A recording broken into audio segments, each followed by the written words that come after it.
شمع رسالت ہے۔ رحمتوں کی بھیک مانگتی ہے اور آپ کے در پاک سے انہیں آزادی ہوتا ہے۔ حضرات گرامی، آج دنیا کے لوگ پریشان ہیں، کوئی کسی طرف کوئی کسی طرف، ہر کوئی اپنے ذہنی سکون اور اطمینان قلب کا مداوع ڈھونڈتا ہے اور اس کی جگہ تلاش کرتا ہے۔ کوئی دواؤں کا استعمال کرتا ہے، کوئی کھیل کود میں لگتا ہے، کوئی اپنی ذاتی تجارت میں لگتا ہے، کوئی اپنی مصروفیت میں مصروف ہے، اپنے اہم مشغلے میں اپنے آپ کو مصروف کیے دیے ہے۔ لیکن اگر پوچھا جائے تو ایک بڑے طبقے کو چین و سکون حاصل پھر بھی نہیں ہوتا۔ اللہ رب العزت کا ارشاد ہے کہ نسخہ دو تم اپنے دلوں کو اطمینان پہنچانے کے لیے۔ اگر تم صحیح معنوں میں اپنے دلوں کو مطمئن کرنا چاہتے ہو، بے قراریاں دور کرنا چاہتے ہو، اطمینان حاصل کرنا چاہتے ہو، تو اللہ بذکر اللہ تطمئن القلوب، اللہ کے ذکر سے دلوں کو سکون پہنچے گا، اطمینان پہنچے گا۔ اگر بندہ اللہ کے ذکر میں مصروف ہو جائے تو اللہ جہاں اسے بے حیائیوں سے دور کر دے گا، جہاں انہیں بری باتوں سے دور کر دے گا، وہیں دل و دماغ کو چین و سکون و راحت بھی اللہ عطا فرما دیتا ہے۔ اور پھر انسان ان چیزوں پر عمل کرنے کے ساتھ ساتھ اپنا اٹھنا بیٹھنا، اپنی صحبت کی اگر عمدہ کر لے تو اس کا بھی ایک اہم اثر مرتب ہوتا ہے۔ آدمی شرابی کے ساتھ بیٹھے گا تو شرابی ہوگا، جھوٹے کے ساتھ بیٹھے گا تو جھوٹ بولنے کا عادی بنے گا، چوری اور غیبت کرنے والوں کے ساتھ رہے گا تو چوری اور غیبت سیکھے گا۔ اگر اللہ کے نیک بندوں کی صحبت حاصل کر لے، میوان خدا کے سامنے قانون تلمس طے کر لے، علماء مشائخ کے سامنے آ کے بیٹھنے لگے، ان کی صحبت صحیح میں زندگی گزارنے لگے تو اچھی باتیں سن کر اور ان کی صحبت پا کر اچھے اعمال کرنے کا پوکر اور عادی ہو جائے گا۔ اس کی ایک چھوٹی سی مثال اپنے کم وقت میں دوں، اگر وقت ختم ہو جائے گا تو میں بند کر دوں گا۔ ایک بزرگ ہے ملک عراق کے، جن کا نام شیخ ابو الحسن رضی اللہ تعالیٰ عنہ ہے۔ ان بزرگ کی خصوصیت تھی وہ تابعی تھے اور ایک بڑے صحابی حضرت معاذ بن جبل کے ساتھ عموماً رہا کرتے تھے۔ حضرت معاذ بن جبل کے ساتھ رہنے کا ان کو یہ فائدہ ملا کہ نماز کے وہ عادی بن گئے، اور نماز کی جب عادی بنے تو اس قدر انہیں نماز میں لطف آنے لگا کہ دنیا کے کسی کام میں انہیں وہ لطف نہ ملتا جو نماز میں لطف حاصل تھا۔ حقیقت تو یہ ہے آج آدمی بہانے کر کے نمازوں سے دور ہوتا ہے کہ تجارت ٹھپ ہو جائے گی، حضرت دکان نہیں چلے گی، کوئی دیکھنے والا نہیں ہے، میں مجبور پیشہ ہوں، میں بڑا کام کرتا ہوں، اتنا وقت نہیں ملتا۔ یہ فریب نفس ہے اور آپ کا یہ غلط بہانہ ہے۔ کوئی شخص ایسا نہیں جسے نماز کا وقت نہ مل سکے۔ میں یقین کے ساتھ کہتا ہوں آپ اپنی تجارتوں پر تالے لگا کر کے، اپنے کاروبار کو بند کر کے اللہ کی بارگاہ میں سب مضبوط ہو جائیں، آپ ایک مہینے کی برکتیں ایک پل میں حاصل کر سکتے ہیں۔ ایک مہینے کا بینیفٹ ایک پل میں حاصل کر دیں گے، اللہ صدا عطا کر دے گا کہ آپ کو اس کا اندازہ نہ ہوگا۔ مگر یہ آپ کی حماقت ہے یا صحبت بد کا اثر ہے کہ آپ نمازوں سے دور ہو کر اب تجارت میں فائدہ چاہتے ہیں، اسی لیے آپ تجارت میں فائدہ نہیں چاہتے۔ حضرت شیخ ابو الحسن کہتے ہیں میں غریب تھا، رزق تلاش کرتا تھا، مگر رزق نہ ملتا تو میں جا کے نماز پڑھنے لگتا۔ نماز کا اس قدر میں عادی ہو گیا، اختصار کے ساتھ بتاؤں کہ ان کے گھر میں فاقے کی نوبت آ گئی اور میں روزی تلاش تھا، لیکن بہت زیادہ طبیعت میری روزی تلاشنے میں نہ لگتی، میری طبیعت اتنی نماز میں لگتی اور کسی کام میں نہ لگتی۔ اگر نہ ملتی روزی میں اللہ کے مدد میں مصروف ہو جاتا۔ نوبت بہیدہ رسید کہ میرے گھر میں فاقے شروع ہو گئے، میرے کچھ بچے تھے، میری بیوی تھی، ایک روز دو روز چند روز فاقے دیے، بیوی برداشت کرتی رہی اور اس نے جب فاقہ بڑھ گیا، بھوک برداشت نہ کر سکی تو اس نے ایک دن اپنے شوہر شیخ ابو الحسن سے کہا کہ آج آپ کسی اچھے مالک کی مزدوری کرنے جائیں۔ ان سے پوچھی کہ آپ روز جاتے کما کیوں نہیں لاتے؟ کہتے میں اپنے مالک کی مزدوری کرتا ہوں کہ مزدوری ابھی ملتی نہیں ہے۔ اپنی بیوی کو بتاتے ہیں کہ میں کیا کرتا ہوں، کہتی کون سے مالک کیا مزدوری کرتے ہیں جو اس قدر سخت ہے کہ اتنے مزدوری کے باوجود آپ کو کھانے کو سامان نہیں دیتا، آپ کے بچے بھوکے ہیں، فاقے پہ فاقے ہو رہے ہیں۔ آج میں آخری بات بھی کہتی ہوں، اگر آج آپ نے کچھ لا کے نہ دیا تو میں یہ کروں گی کہ اپنے بچوں کو ساتھ لے کر اپنے میکے چلی جاؤں گی۔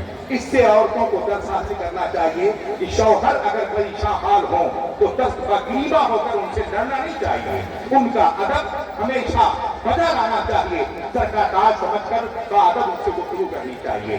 گالیاں نہیں دے رہی ہیں، डर नहीं है। कहती अगर आज रोजी तलाश कर ना आए, खाने पीने का सामान ना मिला, तो मैं अपने बच्चों को साथ लूंगी, अपने मैके चली जाऊंगी। शेख अबुल हसन कहते हैं, दिल में आया कि आज अपने माबूद से मांगूंगा, खुदाए वाहिद व शरीफ के सामने दामन फैलाऊंगा। खुदा आज मेरी लाज रख ले। मेरी बीवी ने मुझे कहा है कि आज शाम तक खाने का इंतजाम ना हुआ तो मैं अपने घर चली जाऊंगी। कहते फिर आया किया फिलहाल शायद कोई आगे मिल जाए जहां मुझे खाने का कोई सामान दे दे। लेकिन जहां मेरी तबीयत लगती थी वो नमाज थी। मेरी तबीयत कारोबार में नहीं लगती, किसी के यहाँ तजारत करने में नहीं लगती। मैंने तलाशा मगर तेरुल हकीम में ला यखलू हिकमा, हकीम का काम हिकमत से खाली नहीं होता।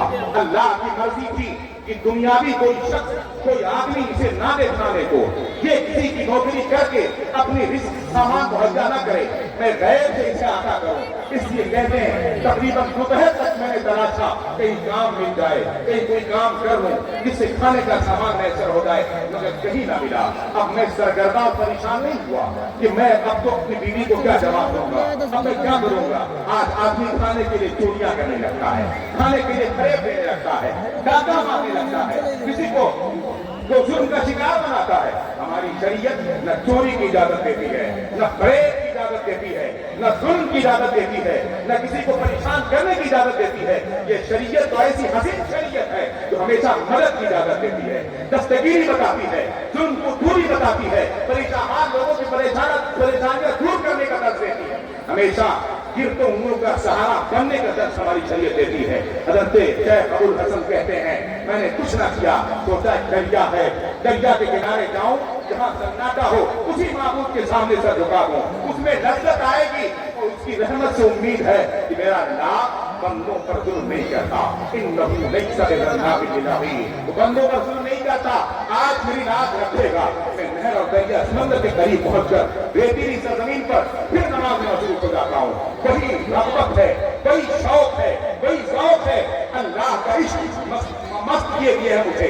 खुदा की इबादत में इबादत कर रहा हूँ, सूरज ढलता जा रहा है, असर का वक्त हो गया, असर के बाद मगरिब का वक्त होने लगा।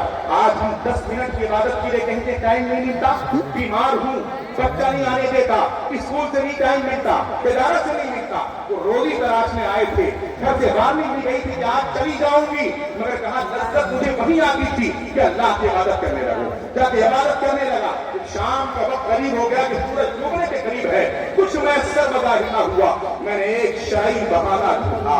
बहाना ये था, मैंने अपने खाली रुमाल में रेत इकट्ठा किया और रेत इकट्ठा करके उसकी गठरी बनाई और गठरी बना के अपने घर की तरफ चलना शुरू कर दिया। मेरे इरादे में ये था कि जब मैं रोज घर पे जाता हूँ, मेरे घर की जहाँ दीवारियां छोटी छोटी हैं, जाहिर सी बात है बच्चे अपने बाप का इंतजार करते हैं, बीवी अपने शौहर का इंतजार करती है। छोटी दीवारों से बीवी बच्चे जब दूर से देख लेते हैं कि शौहर के हाथ में, बाप के हाथ में कोई सामान नहीं है तो मायूसी हाथ आती है। मैंने सोचा कि कम से कम आज उन्होंने वार्निंग दी है, बच्चे झांकेंगे छोटी दीवार से, बीवी देखेगी, दूर से देखकर मायूस ना हो जाए, मलाल ना आ जाए, रंग ना आ जाए। लाओ रेत बांध लूं, जब एक गठरी मेरे हाथ में रुमाल की होगी, घर वाले समझेंगे कोई सामान है, कुछ उनको इत्मीनान हासिल होगा। वो रेत बांध कर बंदे खुदा जो अल्लाह की इबादत में मसरूफ रहा करता था, बाकी नाखास्ता वजाहिर जा रहा है कि आज रिस्क में से फिर भी ना हुआ, शायद बीवी चली जाए, मगर बहाना लेकर हाथ में गठरी लेकर कहते जब घर के करीब हुआ तो रोजमर्रा की तरह आज कोई देखने वाला नहीं है। आज बीवी भी नहीं झांकती, छोटे बच्चे भी नहीं झांकते। मैं हैरत में हूँ, कहीं वाकया नहीं हो गया। मैं आगे घर पे पहुंचता हूँ, दरवाजा खटखटाता हूँ, बीवी ने दरवाजा खोला। मैं हालत से अपने हाथ में गठरी लिए हूँ, खालिश रेत बांधा अपने रोमाल में, अंदर जाता हूँ, बीवी खुशी खुशी सलाम करती है, कहती बैठे।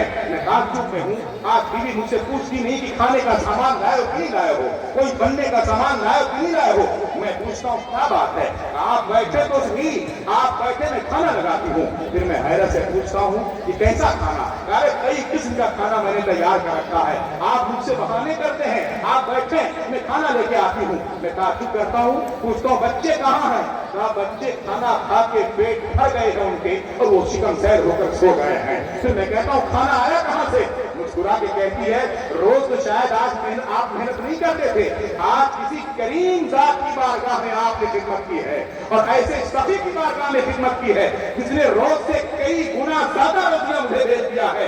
आप जानते होंगे आपने खिदमत किसके यहाँ की है, ऐसे सभी के यहाँ की है कि आज एक दिन की मजदूरी नहीं मिली है, उसने इतने सामान ला के दे दिया है कि 6 माह तकरीबन खाएंगे तो खाना खत्म न होगा। गल्ला मौजूद है, दाल भी है, चावल भी है, खाने के सारे सामान है। आप बैठो तो सही, मैं खाना लगाऊं आप खाना खा लें। आज सही नौकरी आपने की है, सही शख्स यहाँ आपने आज खिदमत की है, उसने काफी सामान दे दिया है। मैं दिल में अल्लाह का शुक्र अदा करता हूँ, मुस्कुराता हूँ कि अल्लाह ने खैर से कोई इंतजाम कर दिया है। खाने के लिए बैठता हूँ, खाना शुरू करता हूँ, फिर भी हैरत में हूँ, उससे पूछता हूँ बताओ तो, कहानी खाना खा के बताती हूँ कहाँ से सामान आया हुआ है। तो खाना खा रहे थे, कहते खाना मैंने खा लिया, खाना मेरा खत्म हो गया। फिर बीवी कहती है पहले आपकी गठरी देखूं, उस गठरी में आप क्या लाए हुए हैं? मैं अपनी जुबान से कुछ नहीं कहता कि गठरी में क्या लाया हो, इससे मैंने तो खाली रेत भरा था सिर्फ इत्मीनान हज के लिए, दिल के ढारस के लिए, ज़हनी सुकून के लिए। मेरे बताने से पहले दौड़ के मेरी बीवी जैसा हक बीवियों का होता है, मेरे रुमाल की गठरी उठा लेती है, कहती आपके सामने खोलूं, आपको नहीं बता दें इसमें क्या लाए हैं। पहले तो बहुत सारा मान आ चुका था, अब आखिर में आप क्या लेके आए हैं, किस सखी के यहाँ आज आपने खिदमत की है? वो कहते हैं शेख अबुल हसन, जब मेरे सामने मेरी बीवी ने खालिश रेत की गठरी खोली है, मैं तो शर्मिंदा था, सर नीचे किए था, कभी रेत देखकर शायद मेरी बीवी आग रवाना हो जाए, मगर अल्लाह की कुदरत ये थी, जैसे उसने गठरी खोली तो उसमें रेत नहीं दिखता, सारे रेत के सरकार को अल्लाह ने दिरहम दीनार में तब्दील कर दिया था। बीवी देखती है, मसरत से झूम जाती, कहती है आज आपने नौकरी अच्छी की है, आज आपने खिदमत अच्छी की है। जिस बादशाह ने 6 महीने का राशि पहले दे दिया और आपके साथ कितना दिरहम दिनार दिया है, मैं शुक्र खुदा बजा लाता हूँ और यकीन से कहता हूँ बंदा खुलूस के साथ अल्लाह की बारगाह में सच्चा एक हो जाए तो अल्लाह ऐसे देता है कि बेहिसाब देता है, जिसका हिसाब नहीं होता उसका। इसलिए हमें चाहिए कि अपनी सच्चे परेशानियों को सजदों से आबाद करें, अपने दिल को बुराई से दूर रखें, ज़हनो दिमाग में अच्छाइयाँ बिठाएं, तालीमात दीन से खुदा रास्ता हो, अपने बच्चों का रास्ता करें। अगर दीनी तालीम आपके पास है तो मैं यकीन के साथ कहता हूँ आपका बच्चा झूठ नहीं बोल सकता, आपका बच्चा चोर नहीं बन सकता, आपका बच्चा डाकू नहीं बन सकता, आपका बच्चा शराबी नहीं होगा, आपका बच्चा जालिम नहीं होगा, आपका बच्चा इंसाफ पर ही होगा अगर इस्लामी शराय की तालीमात से वाकिफ होगा। इससे आप शराय इस्लामी की तालीमात से अपने लिए रास्ता करें, अपने बच्चों को रास्ता करें और इन बुजुर्गाने दीन की इन्हीं तालीमात पर आप अमल करें, खुद सही रहें, लोगों को सही रास्ते पर गामजन करें, अल्लाह से भी मांगें और उसकी अता से बुजुर्गाने दीन से भी मांगें। अल्लाह अपने अताओं से इन बंदों को देता है, ये भी मांगते रहें, ये भी तकसीम करते रहें। इससे यदि सारा रसूल काजी के दरे बात से हजारों साल से पारा बढ़ता है, खैरात बढ़ती है, लेते हैं, हर किस्म के लोग लेते हैं, जो आते हैं जो भर के जाते हैं, इस सभी की बारगाह से पैगाम लेके जाएं कि मजलूमों की दस्तगीरी करेंगे, दिलों का सहारा बनेंगे, बुराइयां दूर करेंगे, नेकियां आम करेंगे, तालीमात पर अमल करेंगे और तालीमात हासिल करेंगे। अस्तगफिरुल्लाह रब्बी बिकुल्लि ज़ंबिन व अतूबु इलैह व मा अलैना इल्लल बलाग। अस्सलामु अलैकुम व रहमतुल्लाहि व बरकातुहू। माशाअल्लाह, या रसूल अल्लाह, अब आप जिंदाबाद जिंदाबाद।